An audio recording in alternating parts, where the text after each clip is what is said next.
I can't believe we made it, Mike and I. Our graduation caps had barely settled when we packed our gear, ready to leave behind the endless grind of academia and head into the wild. We'd been planning this trip for months, a final hurrah before diving headfirst into the dreaded real world. A fishing expedition deep in the wilderness was our escape, a way to disconnect from society and leave cell phone signals far, far behind. Jack, you sure about this? Mike asked, concern etched in his introverted gaze. I slapped him on the back, offering a carefree grin.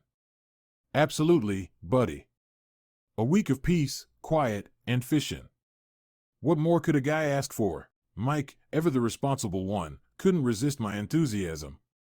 We loaded up our truck with tents, fishing gear, and enough canned beans to feed a small army, and off we went into the great unknown. The journey was exhilarating, the open road stretching out before us like a world of endless possibilities. The sun was setting, casting a warm, orange glow across the landscape as we reached our destination. A secluded lake, surrounded by towering pines and mirrored skies, awaited us. We set up camp, our laughter echoing through the trees, the fire crackling with warmth and promise. Mike handled the tent, his logical and meticulous nature coming in handy, while I focused on getting our fishing gear ready. It was a symbiotic dance we'd perfected over the years. The first day was magical, the lake teeming with fish just waiting to be caught. The world fell away, replaced by the serene beauty of nature. There were no deadlines, no emails, just the lapping of water and the rustling of leaves. Mike looked at me, his brow furrowed. Jack, you ever think about what comes next? When this is over? I shrugged, casting my line into the water. Nah, man. That's future Jack's problem. Right now, we're kings of the wilderness. Mike's practicality had its moments, but it was times like these when my impulsive nature came in handy. We'd been best friends since that fateful encounter in the college library, my boundless enthusiasm balancing his rationality. As the days wore on, we caught more fish, shared stories, and reveled in the simplicity of it all. The peace was intoxicating, the tranquility soothing our frayed nerves. It was as if the wilderness had seeped into our very souls, calming the chaos of the modern world. Then, on the third day, as the sun began its familiar descent, it all unraveled.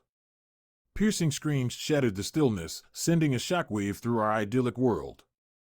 Mike and I exchanged a glance, dread etched on our faces. We had to investigate. The screams grew louder, a chorus of terror echoing through the dense woods. Something was wrong, terribly wrong. What's going on, Jack? Mike asked, his voice trembling. I gripped my makeshift spear, a fishing rod now turned into a makeshift weapon. I don't know, but we can't ignore it. We have to see what's happening. Cautiously, we followed the eerie sounds through the darkening forest. Our footsteps were as silent as our racing thoughts, the adrenaline pumping through our veins. We were college grads, unprepared for whatever horror awaited us. As we rounded a bend, we stumbled upon a scene that defied reason. A group of disheveled figures, human in form but far from it in reality, tore into a hapless hiker. The blood-curdling screams echoed in our ears as we watched in stunned silence. Mike grabbed my arm, his grip iron-strong. Jack, what the hell are those things? My heart pounded in my chest, the world shifting on its axis. I don't know, but we have to get out of here, now. We retreated, hearts thundering, our minds racing to process the impossible. Those creatures, whatever they were unlike anything we'd ever seen. The wilderness had transformed into a realm of terror, and we were trapped within its ever-tightening grip. Mike, we need a plan, I said, my voice a shaky whisper. Mike nodded, his logical mind snapping into action. First, we need to find a secure place, somewhere defensible.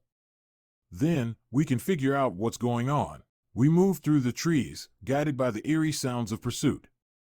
We found an old cabin, its weathered wood offering some semblance of safety. We barricaded the doors and windows as best we could, taking a moment to catch our breath. The night was filled with nightmares, the sounds of the creatures clawing at the cabin, their guttural moans a haunting symphony. Mike and I barely slept, our minds grappling with the inexplicable reality we now faced. The next morning, we set out to discover the truth of this outbreak. Our world had shifted, and we were caught in the midst of an inexplicable nightmare. Mike's practicality and my spontaneity were put to the test as we navigated this new wilderness within and without. As we made decisions that would determine our fate, it became clear that our adventure was far from over. The mystery of the outbreak loomed large, and the world outside was a treacherous place. The future was uncertain, but one thing was clear: Mike and I were in this together, and we'd do whatever it took to survive. The wilderness had become our battleground, and we were determined to conquer it.